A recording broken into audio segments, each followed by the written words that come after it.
মহাসড়কের এই মুহূর্তের পরিস্থিতি জানতে চলে যাচ্ছে গাজীপুরে। সেখানে রয়েছেন সহকর্মী অপূর্ব রায়। অপূর্ব, নিশ্চয় শুনতে পাচ্ছেন। অপূর্ব, ঢাকা টাঙ্গাইল মহাসড়কে আসলে এই মুহূর্তের কি চিত্র দেখছেন, জানাবেন আমাদের। ধন্যবাদ রাজু। আমি এই মুহূর্তে দাঁড়িয়ে রয়েছি ঢাকা টাঙ্গাইল মহাসড়কের চন্দ্রা এলাকায়।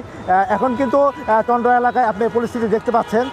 কোনাবাড়ির পর থেকে চন্দ্রা পর্যন্ত, বিশেষ করে নাও পর্যন্ত, চন্দ্রা পরেও কিন্তু আমরা দেখতে পেরেছি যে একটা দীর্ঘ যানজটের সৃষ্টি হয়েছে। আর এই মুহূর্তে গুড়ি গুড়ি বৃষ্টি হচ্ছে। যারা কিন্তু আপনার গাড়ি না পেয়ে বিভিন্ন ট্রাক এবং পিক আপ নিয়ে চলে যাচ্ছেন, তারাও কিন্তু জাম এবং এই গুড়ি গুড়ি বৃষ্টির কারণে কিন্তু তারা দুর্ভোগের পড়েছেন এবং নানাভাবে তারা ভোগান্তির শিকার হচ্ছেন।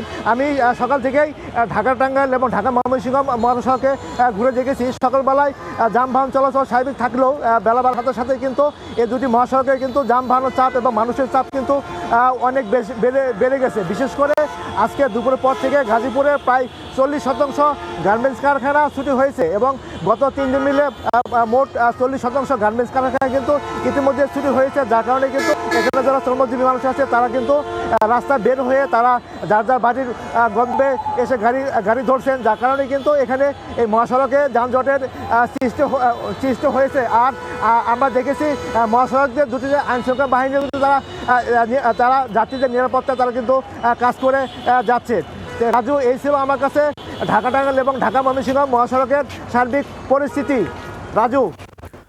অপূর্ব, আপনাকে ধন্যবাদ।